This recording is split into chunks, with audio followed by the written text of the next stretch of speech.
First of all, very good evening to all of you and most welcome to our Chandigarh Career Group YouTube channel. And आज हम discuss करेंगे हमारे spotting errors, idioms and spelling test and जो हमारे जो है बाकी exercise हम आज जो है लेक्चर के अंदर कंप्लीट करेंगे. सो चलिए स्टार्ट करते हैं स्पॉटिंग एरर से अपना lecture. First question is the blind old man was knocked down by car upon crossing the road. अब इसके अंदर क्या करना है, एरर स्पॉट करना है कि कहाँ पे एरर जो है हमें इसके अंदर लग रहा है. कौन से फ्रेगमेंट के अंदर है, फर्स्ट के साथ नो. फर्स्ट जो है एज इट इज रहेगा. The blind old man was knocked down. It means was knocked down है. इसका मतलब क्या है, जो है हमारा हेल्पिंग वर्ब के साथ V3 लगा हुआ है, जो कि हमारे एक्टिव सेंटेंस के अंदर तो यूज नहीं होता है. एक्टिव सेंटेंस मतलब जो हमारा टेंस है, टेंस के अंदर मैंने ऑलरेडी करवाया है कि टेंस के अंदर V3 किसके साथ यूज होती है. लेकिन यहाँ पे जो है हमारा पास्ट वॉज है, ये हमारा पास्ट कॉन्टिन्यूस की ऑक्सिलरी लगी हुई है और साथ में V3 यूज हुई है. It means this is a passive form. ये हमारा पैसिव फॉर्म का सेंटेंस है. Knocked down by car upon crossing the road. Upon crossing no, upon नहीं आएगा. इसका मतलब ये है कि while crossing the road, road cross करते टाइम, करते समय. सो यहाँ पे वाइल यूज होएगा, बाकी सारा सेंटेंस एज इट इज रहेगा. The blind old man was knocked down by car while crossing the road. So C जो है हमारा सही आंसर है. Upon will be replaced with while. यहाँ पे while आ जाएगा. चलिए sentence number 2. The angry man walked hurriedly into the crowded room and shouted loud at the guest. यहाँ पे देखिए, the angry man walked hurriedly. walked hurriedly यहाँ तक सही है. into the crowded room में hurriedly walked and shouted loud at the guest. Guest के ऊपर चिल्लाना शुरू किया. कैसे, लाउड. लाउड मतलब तो अलग चीज होती है, लेकिन यहाँ पे शाउट मतलब चिल्लाना. This is a adjective. और एडजेक्टिव जो है ये कौन बताता है एडजेक्टिव के बारे में, एडवर्ब बताता है. एडवर्ब बताता है. सो एडवर्ब किस किस के बारे में जो है एक्स्ट्रा इंफॉर्मेशन देता है, एडजेक्टिव के बारे में और किसके बारे में, अदर एडवर्ब के बारे में, वर्ब के बारे में. इनके बारे में ये हमें इंफॉर्मेशन, एक्स्ट्रा इंफॉर्मेशन देता है. तो यहाँ पे जो लाउड था ये हमारा यहाँ पे इस तरह से नहीं आना था. इसको हमने एडवर्ब की फॉर्म में लिखना था. एडवर्ब की फॉर्म में मैंने करवाया था कि ly यूज हो जाएगा यहाँ पे, लाउडली.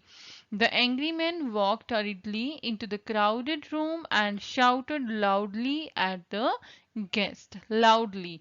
So यहाँ पे एरर किसके अंदर है, सी के अंदर है. सी हमारा राइट आंसर है.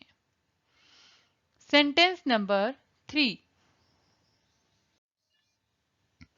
I go to the bed at 8 every night. I go to the bed at 8 every night. अब यहाँ पे देखिए, सबसे पहले सबके माइंड में ये आना चाहिए कि ये जो होता है हमारा फ्रेज होता है, एक इडियम है जो कि इस तरह से होता है, गो टू बेड. तो गो टू बेड के अंदर अगर आर्टिकल नहीं यूज हुआ है तो कोई आर्टिकल यूज नहीं होएगा, फ्रेज को एज इट इज यूज किया जाता है. वहां पे एन एंड द यो है, यूज नहीं करना है अपनी मर्जी से. जैसे फ्रेज एज इट इज हमें दिए होते हैं हम ऐसे ही उनको यूज करते हैं. सो आई गो टू बेड, यहाँ पे द जो है जो ऐड कर रखा है एक्स्ट्रा वो रिमूव करना है. So A is a right answer. Right answer because यहाँ पे द जो है is to be deleted from here. Now sentence number 4.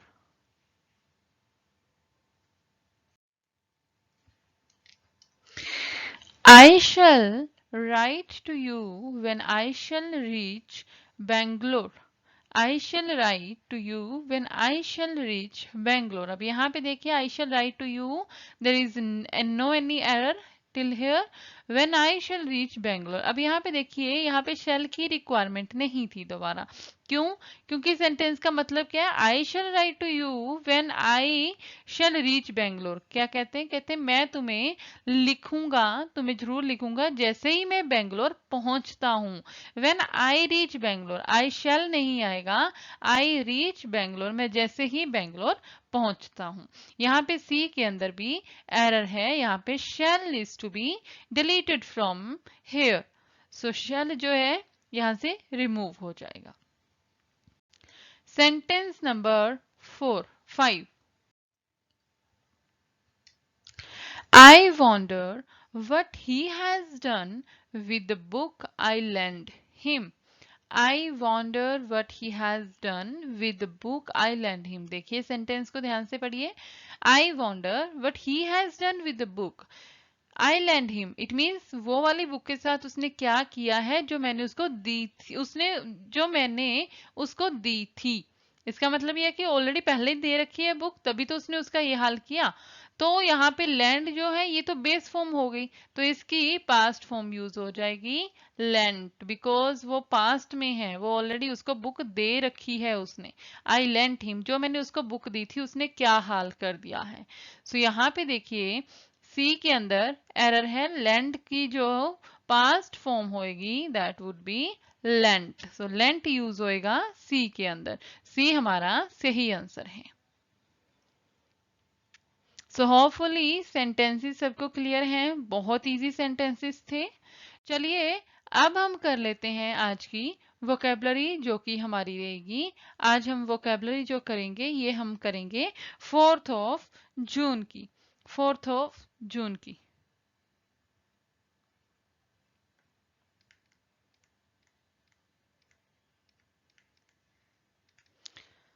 कल की वोकेबलरी है ये द हिंदू न्यूज़पेपर में से। She had legs that were bent and slightly bendy. And slightly bendy. Sentence ध्यान से देखिए, इसका आप देखते हैं जो है ओपोजिट क्या है, इसका एंटोनिम क्या है, इसका एंटोनिम क्या है ये देखते हैं। देखिए कर्व्ड का मीनिंग होता है बेंडी, स्ट्रीकी का मीनिंग भी बेंडी होता है, इसका मतलब होता है टेढ़ा, मुड़ा हुआ, मुड़ा हुआ। सो ये जो है इनका ये तो आंसर जो है नहीं होएगा, ठीक है। इसका मतलब होता है टिल्ट, टिल्ट मतलब टेढ़ा, मुड़ा हुआ, झुका हुआ। तो स्ट्रेट का मतलब होता है सीधा, तो इसका ऑपोजिट बैंडी का क्या आ जाएगा, स्ट्रेट। कर्व्ड एंड स्टिकी जो है ये इसके बन जाएंगे synonym. Next, splendour. The barren splendour of the Lake District looked stunning. अब यहाँ पे देखिए स्प्लेंडर, सबसे पहले देखते हैं इसका ऑपोजिट देखना है, हमने एंटोनिम देखना है। स्प्लेंडर का मीनिंग होता है मैग्निफिशेंस, ओके। इसका मीनिंग होता है ब्रिलियंस एंड इसका मीनिंग होता है रिचनेस, मतलब वेरी इंप्रेसिव, जो बहुत ही ज्यादा इंप्रेसिव दिखे, इंप्रेसिव लुकिंग। सो ऑपोजिट इसका आ जाएगा डलनेस। सो एंटोनियम आ गया डलनेस, बाकी सारे तो इसके सिमिलर हुए, मैग्निफिशेंस, रिचनेस एंड ब्रिलियंस। ये तीनों जो हैं इसके सिमिलर वर्ड्स हैं, विच मीन्स सिनोनिम्स हैं इसके। और इसका एंटनम जो बचता है वो इसका एंटनम है dullness. Next, third word, his former manager was indicted for fraud. Indicted for fraud, एंटन इसका जो हमने करना है इसका सिनोनिम करना है, हमें सिनोनिम करना है। होपफुली आज सबको समझ आ रहा है। चलिए सिनोनिम जो है इंडिक्टेड का क्या देखते हैं। इंडिक्टेड का सबसे पहले देखते हैं एक्यूट का मीनिंग क्या होता है, वरी करना, छोड़ देना किसी को। और फ्री का मतलब क्या होता है, फ्री का मतलब भी छोड़ देना होता है। एंड एब्जॉल्व वर्ड मैंने स्पेशली करवाया था क्लासेस के अंदर। एब्जॉल्व का मीनिंग क्या होता है, किसी को छोड़ देना, किसी को माफ कर देना, पार्डन कर देना। तो इसका मतलब ये है, ये वर्ड जो है ये है और ये, इन तीनों को तो मीनिंग सेम है। और बच जाता है हमारा अरेन, अरेन बच जाता है। तो ये 3 तो हुए इसके एंटोनिम। और अरेन का मतलब क्या होता है? किसी को चार्ज विद करना, किसी के ऊपर दोष लगाना, किसी के ऊपर एलिगेशंस लगाना, पनिश करना, अरेन। सो इंडिक्टेड का सिमिलर वर्ड आ जाएगा arraign. Acquit, absolve and free, both all these three words have similar meaning. So जो बच जाता है ये हमारा इंडिक्टेड का मीनिंग होगा अरेन। चलिए next. They overthrew the chancellor who was very obnoxious to them. They overthrew the chancellor who was very obnoxious to them. अब यहाँ पे देखिए कि अब इसका हमने क्या करना है, इसका हमने करना है सिनोनिम। सिमिलर देखना है इसका भी। इसका सिमिलर सबसे पहले हम देखते हैं ऑनेस्ट का क्या मीनिंग होता है, ईमानदार। डिलाइटफुल का भी मीनिंग सेम होता है। डिसेंट का मीनिंग भी सेम होता है। ठीक है, ये तीनों तो हुए इसके ऑपोजिट। इसका मतलब ये हो गया ऑनेस्ट। ठीक है, एंड जो बचता है हेटफुल, एक वर्ड बच जाता है, ये हमारा होगा आंसर इसका। इसका मतलब होता है जो कि अप्रिय हो, जो कि अप्रिय हो, जो नापसंद हो, अनप्लीजेंट हो। सो हेटफुल इसका सिनोनिम बन जाएगा। बाकी के 3 वर्ड जो हैं इसके एंटोनिम बन जाएंगे, जिसका ओपोजिट मीनिंग हो जाएगा ईमानदार एंड प्लीजेंट। चलिए नेक्स्ट वर्ड देखते हैं। नेक्स्ट वर्ड है when she married an NRI, collision of two diverse cultures took place. When she married an NRI, collision of two diverse cultures took place. अब यहाँ पे देखिए collision जो है इसका जो हमने अब क्या करना है, इसका हमने opposite ढूंढना है, opposite ढूंढना है। देखिए कॉन्फ्लिक्ट का तो मीनिंग सेम ही होता है। कॉन्फ्लिक्ट मतलब झगड़ा, टाकरा। सो कॉन्फ्लिक्ट डिफरेंसेस।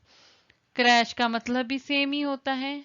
लेकिन कोलिशंस जो होता है इसका मीनिंग होता है ऑपोजिट। कोलिशंस होता है फ्रेंडली। सो इसका ऑपोजिट हुआ कोलिशंस। सो सेकंड ऑप्शन जो हुआ हमारा सही आंसर हुआ। फर्स्ट एंड थर्ड जो है इसके जो है सिनोनिम्स बन जाएंगे कोलिजन के। कोलिजन के इनके स्पेलिंग भी ध्यान रखने हैं, याद रखने हैं। जिनको स्पेलिंग किसी वर्ड के नहीं आते हैं वो अपनी कॉपी पे नोट डाउन कर लें एंड उनको लर्न करने की कोशिश करें। Next word, misuse of drugs have dire consequences. Misuse of drugs have dire consequences. क्या मीनिंग है डायर का? सबसे पहले तो माइंड में ये देखो सेंटेंस छोटा सा है और ड्रग्स है। ड्रग्स के मिसयूज जो है कभी सही हो सकते हैं, गुड हो सकते हैं, नहीं हो सकते। हमने इसके सिनोनिम करना है। गुड हो सकते हैं, नहीं हो सकते। Lucky consequences, no. Excited consequences, never, never ever. तो बच जाता है हमारा सेकंड वर्ड अपेलिंग। अपेलिंग जो है इसका बन जाएगा सिनोनिम, मीन्स टेरिबल। अपेलिंग का मीनिंग होता है terrible, very dangerous, harmful, harmful consequences. So dire का मीनिंग होता है टेरिबल, खतरनाक, अपेलिंग। सो होपफुली यहां तक सबको क्लियर है। अब हमने करना है स्पेलिंग टेस्ट। स्पेलिंग टेस्ट के ऊपर देखते हैं अब किसका क्या स्पेलिंग जो है करेक्ट होएगा। 3-4 ऑप्शंस होएगी, चारों ऑप्शंस के अंदर अब हम ये देखेंगे कौन सी इसके अंदर जो है स्पेलिंग करेक्ट है। चलिए सबसे पहले हमारा वर्ड है पैसेंजर। पैसेंजर जो है ये हमारा कौन सा स्पेलिंग इसमें करेक्ट होगा? This is not passenger. So ये भी नहीं होएगा पैसेंजर, हम पैसेज जैसे लिखते हैं उसी तरह से। सो यहाँ पे ये भी नहीं आएगा, डबल एस आता है। तो हमारा जो है सेकंड ऑप्शन जो है हमारा राइट आंसर है। B is a right option, B हमारा आंसर है। नेक्स्ट वर्ड है फॉरेन। फॉरेन के स्पेलिंग क्या होते हैं? ये बहुत इजी है, सबको आता होगा। Foreign, FOREIGN, this is are correct spellings for foreign. ये हमारा फॉरेन जो है इसी तरह से लिखा जाता है, FOREIGN, फॉरेन, जी साइलेंट रहता है इसके अंदर। नेक्स्ट वर्ड है हमारा थर्ड क्वेश्चन जो है, होपफुली यहाँ तक सबको क्लियर है, यहाँ तक किसी को कोई डाउट नहीं होना चाहिए, अगर कोई भी डाउट है तो पूछ लेना है। सो थर्ड क्वेश्चन है कॉमेटी। कॉमेटी जो है ये कौन से वर्ड इसके जो हैं सही होंगे, COMMTTE, दिस वन और दिस वन और this one. No, last one तो हरगिज नहीं हो सकता, एंड ये भी नहीं हो सकता, डबल टी होता है, डबल एम होता है। सो हमारा ए जो है ये हमारा सही आंसर है, क्योंकि COMM होता है, टी भी डबल होती है और ई भी डबल होती है इसके अंदर, COMMI, कॉमेटी। सो ये हमारा ए जो है सही आंसर है। Question number 4, gorilla. इसके अंदर जो है गोरिल्ला, मैंने पहले भी ये वर्ड करवाया था।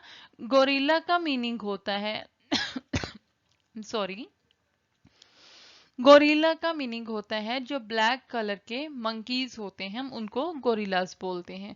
गोरिल्ला नहीं बोलते, इसको गोरिल्लास बोलते हैं। GO जो है हाफ प्रोनाउंस किया जाता है गोरिल्ला। सो इस तरीके से, सो इसके जो करेक्ट स्पेलिंग है, दिस इज नॉट, गोरिल्ला नहीं होता है, गुरिल्ला नहीं होता है, जो होता है गोरिल्ला होता है। तो ये हमारा जो है ये सही आंसर है, GORILLA, gorilla. So D is the right answer, D हमारा सही आंसर है। जिसको भी स्पेलिंग नहीं आते हैं वो यहीं पे लर्न कीजिए और यहीं पे उनको दोबारा से प्रैक्टिस कीजिए। So moving on next question, question number 5 जो है, सो 5, सबसे पहले तो मैं ये कहना चाहूंगी कि जो भी मैं एक्सरसाइज करवाती हूँ, एक्सरसाइज को करने के लिए सबसे पहले किस चीज की रिक्वायरमेंट है, सबसे पहले इसको मैंने जो ग्रामर करा रखी है, ग्रामर की रिक्वायरमेंट है, एंड ग्रामर को अच्छे से करना होता है पहले, एंड उसके बाद ही जो है हमारे जो हम कर सकते हैं इसकी एक्सरसाइज जो है कर सकते हैं। अदरवाइज जो होता है, क्या होता है कि हम इनको जो है कभी क्लियर नहीं कर पाते हैं, हम तुक्के लगाने की कोशिश करते हैं, हम तुक्के लगाने की कोशिश करते हैं। सो चलिए अब नेक्स्ट क्वेश्चन करते हैं। नेक्स्ट क्वेश्चन जो है, जो हमारे वर्ड्स हैं वो होते हैं एफोलरेसेंस। एफोलरेसेंस के स्पेलिंग देख लेते हैं कौन से करेक्ट होते हैं। एफोलरेसेंस के जो सिंस के एग्जैक्ट करेक्ट स्पेलिंग हमारे होते हैं, EFF होता है। सबसे पहले तो ये याद रखना है, इसका मतलब A और B के अंदर से कोई ना कोई है। EFF LORA, एफ्लोरेसेंस होता है, एफ्लोरेसेंस नहीं होता है। सो इसका मतलब ये है हमारा A जो है राइट आंसर है, A हमारा सही आंसर है। तो इसको थोड़े से टेक्निकल है ये स्पेलिंग, इनको यहीं पे लर्न करना है, अच्छे से लर्न कर लीजिए, एंड फिर आगे जो है मेरी जो लेक्चर है उनको रेज्यूम कीजिए। सो चलिए नेक्स्ट करते हैं, नेक्स्ट क्वेश्चन की तरफ चलते हैं। क्वेश्चन नंबर 6, क्वेश्चन नंबर 6 जो है ये इसके जो करेक्ट स्पेलिंग हमने देखने हैं, एलिनिएट के देखने हैं। एलिनिएट होता है कोई चीज जो है वो पूरी तरह से जो है किसी को दे देना, पूरी तरह से एलिनिएट कर देना, मतलब खत्म कर देना, इरेडिकेट कर देना। सो इसके जो स्पेलिंग होंगे वो कौन से होने चाहिए, एलिनेट। सो यहाँ पे ALIE, डबल एल तो नहीं होता है, सिंगल एल होता है, इट मीन्स बी तो हरगिज नहीं हो सकता। बच्चे ACND, अब इनमें से देख लेते हैं, ALI, नहीं होता है लास्ट में, तो C एंड A देख लेते हैं, A एंड C। इनके अंदर क्या है, ALIEN, डबल एन नहीं होता है, NATE, this one is the correct spellings. Alienate, alienate का मीनिंग क्या होता है, एलिनिएट का मीनिंग मैं ऑलरेडी बता सकती हूँ कि दूर कर देना, अलग कर देना, खत्म कर देना किसी चीज को, एलिनिएशन कर देना। सो यहाँ पे सी हमारा सही आंसर है एलिनिएट। नेक्स्ट सेंटेंस है हमारा, नेक्स्ट क्वेश्चन जो है ये हमारा है ट्रांसलूसेंट। तो इसका हम देख लेते हैं कि कौन सा करेक्ट स्पेलिंग होएगा। ट्रांसलूसेंट का मीनिंग क्या होता है, पहले तो ये क्लियर होना चाहिए। इसका मीनिंग क्या होता है, इसका मीनिंग होता है कि जो ऐसी कोई मतलब लाइट जो कि मतलब किसके, जो नॉन ट्रांसपेरेंट होती है, नॉन ट्रांसपेरेंट होती है, जिसको हम बोल लेते हैं पारभासी, पारभासक, जो कि मतलब पारदर्शी ना हो, ट्रांसपेरेंट ना हो, नॉन ट्रांसपेरेंट हो, ऐसी लाइट, नॉन ट्रांसपेरेंट के अंदर से गुजरती हुई। सो चलिए इसके करेक्ट स्पेलिंग देखते हैं। लुसेंट होता है, लुसेंट होता है, क्या होता है, लुसेंट होता है। ये जो हमारे एग्जैक्ट स्पेलिंग इसके होते हैं ये वाले होंगे, फर्स्ट वाले होंगे। ट्रांस होता है, ट्रांसपेरेंट जैसे होता है उसी तरह से ट्रांस, एंड पेरेंट की जगह पे यहाँ पे यूज कर लिया लूसेंट, LUCENT, लूसेंट, ट्रांसलूसेंट। सो ए जो है हमारा सही आंसर है। जो होता है ऐसी रेखा जो कि, कौन सी ऐसी रेखा जो कि नॉन ट्रांसपेरेंट थिंग्स में से भी गुजर सके, नॉन ट्रांसपेरेंट थिंग्स में से भी पास हो सके। सो ये था हमारा 7th क्वेश्चन। चलिए नेक्स्ट चलते हैं। अब हम करते हैं आज के इडियम्स। इडियम्स के अंदर क्या है, फर्स्ट इडियम क्या है, my colleague was looking a little green around the gills when he came to work today. अब ग्रीन अराउंड द गिल्स में ऑलरेडी ये सेंटेंस, ये इडियम करवाया हुआ है, बस आज सेंटेंस के थ्रू इसको करवा रही हूं। ग्रीन अराउंड द गिल्स का मीनिंग होता है ब्यूटीफुल तो नहीं होता है, अट्रैक्टिव भी नहीं होता है, वल्गर भी नहीं होता है। इसका मीनिंग मैंने करवाया था सिक होता है, इसका मीनिंग होता है सिक, कि उसकी लुकिंग जो थी वो सिक लग रही थी, बीमार लग रही थी। Next, my boss has been under the weather all week and has not come to work during that time. Under the whether I already ये जो है मैं करा चुकी हूँ क्लास के अंदर, ये भी हो रखा है। Under the weather, not feeling well, feeling very strong, no, feeling fascinating, no, ये दोनों का तो मीनिंग सेम होता है, इट मीन्स ये तो हो ही नहीं सकते। तो not feeling well under the weather, it means वो गुड फील नहीं कर रहा था। नॉट फीलिंग वेल, अच्छा फील ना होना। फर्स्ट ऑप्शन जो है ये हमारा सही आंसर है। Under the weather means not feeling well. Next idiom. A ballpark figure for the cost of the new stadium would be 1 crore and 150 crore. सो यहाँ पे देखिए डॉलर्स के अंदर है जो भी अमाउंट है ये, and my mathematics is very weak, sorry. So यहाँ पे देखिए अ बॉल पार्क फिगर जो है इसका मीनिंग क्या है, बॉल पार्क फिगर का मीनिंग क्या होता है, rough estimate, no, rough estimate देख लेते हैं। Exact amount and total amount जो है इसका तो मीनिंग सेम ही होता है ऑलमोस्ट, तो ये तो होएगा नहीं, फर्स्ट एंड थर्ड तो नहीं होएगा। रफ एस्टिमेट हो सकता है इसका, इसका मीनिंग रफ एस्टिमेट हो सकता है कि पूरे स्टेडियम के ऊपर कितनी स्टो जो है कॉस्ट लग सकती है। Ballpark figure, rough estimate, second option.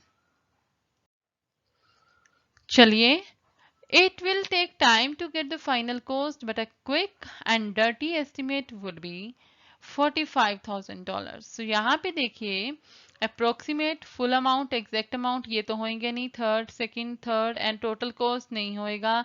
Approximate, estimate यहाँ पे भी करेक्ट आंसर होएगा। फर्स्ट जो है इसका सही आंसर है।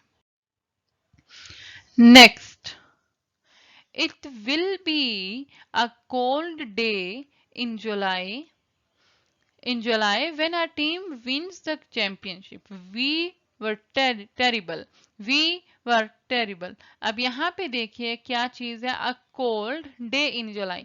जुलाई के अंदर कोल्ड डे तो हो ही नहीं सकता, ठीक है। समर्स होती हैं, भर भर के गर्मी होती है उस टाइम, तो उस टाइम का कोल्ड डे नहीं हो। इट मीन्स कुछ ऐसी चीज जो कि पॉसिबल ना हो, ओकेजनली, नेवर, फ्रीक्वेंटली मतलब बार बार, रेगुलरली मतलब रेगुलर बेसिस पे। नो, इसका मतलब ये है नेवर हैपन, क्योंकि जुलाई में ठंडा मौसम कभी हो ही नहीं सकता। उसी तरीके से देख लो, नेवर हैपन।